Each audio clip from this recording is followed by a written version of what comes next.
வெளிநாடுகள்ல போய் மருத்துவம் படிச்சுட்டு திரும்பி இந்தியாவுக்கு வந்த மாணவர்கள் ஒரு பெரிய சிக்கலை இப்போ சந்திச்சிருக்காங்க அப்படின்னே சொல்லலாம். வருடம் வருடம் நிறைய மாணவர்கள் வெளிநாடுகளுக்கு போய் தங்களோட படிப்பை முடிச்சுட்டு மறுபடியும் அவங்களோட நாட்டுக்கு திரும்பி வருவாங்க.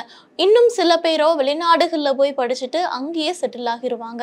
நிறைய பேரினுடைய கனவு வெளிநாடுகள்ல போய் படிக்கணும், அமெரிக்காவுக்கு போகணும், அங்கேயே போய் செட்டில் ஆகணும் அப்படின்னு நினைக்கக்கூடிய மாணவர்களினுடைய எண்ணிக்கை அதிகமாகிட்டே தான் வருது. ஆனா இப்போ ட்ரம்போட அரசாங்கம் வந்ததுக்கு அப்புறம் அமெரிக்காவுக்கு போவதே ஒரு கடினமான விஷயமா மாறி இருக்கு அப்படின்னு சொல்லலாம். அமெரிக்கா மட்டும் இல்ல, இன்னும் நிறைய நாடுகள்ல போய் இந்திய மாணவர்கள் படிச்சுட்டு வராங்க. இப்போ அமெரிக்காவுல என்ன சிக்கல் அப்படிங்கிறது நம்ம எல்லாருக்குமே தெரியும். தினம் தினம் ஏதாவது ஒரு புதிய ரூல்ஸ் போட்டுட்டு வராங்க. இப்ப கூட விசா கட்டணங்களை உயர்த்தி இருக்கிறாங்க. இந்த மாதிரி நாளுக்கு நாள் அமெரிக்காவுக்கு போறது ஒரு பெரிய சிக்கலா மாறி இருக்கு, பெரிய சிரமமான வேலையா மாறி இருக்கு அப்படின்னே சொல்லலாம். அப்படியும் போய் கஷ்டப்பட்டு எப்படியோ அமெரிக்காவில் போயிட்டோம், அங்கே போய் ஸ்டடீஸை முடிச்சுட்டு மறுபடியும் திரும்பி நம்மளோட நாட்டுக்கு வரலாம் அப்படின்னு நினைச்சு இங்கே வந்த மாணவர்களுக்கு தான் இப்போ ஒரு பெரிய சிக்கல் ஏற்பட்டு இருக்கு.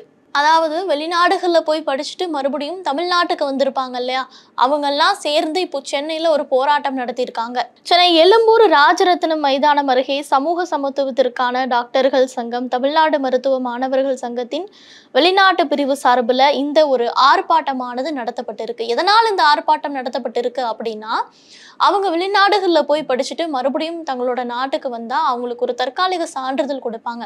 அந்த சான்றிதழ் இருந்தாதான் அடுத்தடுத்து நீங்கள் பயிற்சி மருத்துவர் ஆக முடியும், அதுக்கப்புறம் மற்ற வேலைகளில் நீங்க ஈடுபட முடியும். ஆனா இந்த தற்காலிக சான்றிதழே தரல அப்படின்னா ஒரு பெரிய பிரச்சனையா தான் போய் முடியும். இந்த ஆர்ப்பாட்டத்துல கலந்து கொண்ட மருத்துவ மாணவர்கள் சங்க வெளிநாட்டு பிரிவு நிர்வாகி என்ன சொல்லியிருக்காரு அப்படிங்கிறத பத்தி பார்க்கிறப்போ, ஒவ்வொரு வருஷமும் சராசரியா 1400 மாணவர்கள் வெளிநாடுகள்ல மருத்துவ படிப்பை முடிச்சுட்டு தமிழகத்திற்கு திரும்புறாங்க.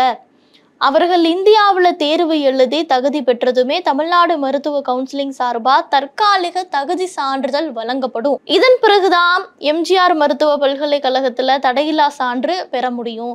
அதுக்கப்புறம் மருத்துவமனைகள்ல ஓராண்டு பயிற்சி டாக்டராக பணியாற்ற முடியும். அதுக்கப்புறம் தான் நிரந்தர டாக்டராகவே பதிவு செய்ய முடியும். ஆனா கடந்த ஒரு 5 மாதங்களுக்கு மேலாக தற்காலிக தகுதி சான்று பெற பதிவு செய்து காத்திருக்கிறோம் அப்படிங்கிறத குறிப்பிட்டிருக்காங்க. ஸோ அவங்களுக்கு இப்போ தற்காலிக சான்றிதழ் கிடைக்கல அப்படிங்கிறத முன் வச்சு ஆர்ப்பாட்டத்தில் ஈடுபட்டு இருக்காங்க. இதற்கு பல்வேறு காரணங்களும் சொல்லப்படுகிறது.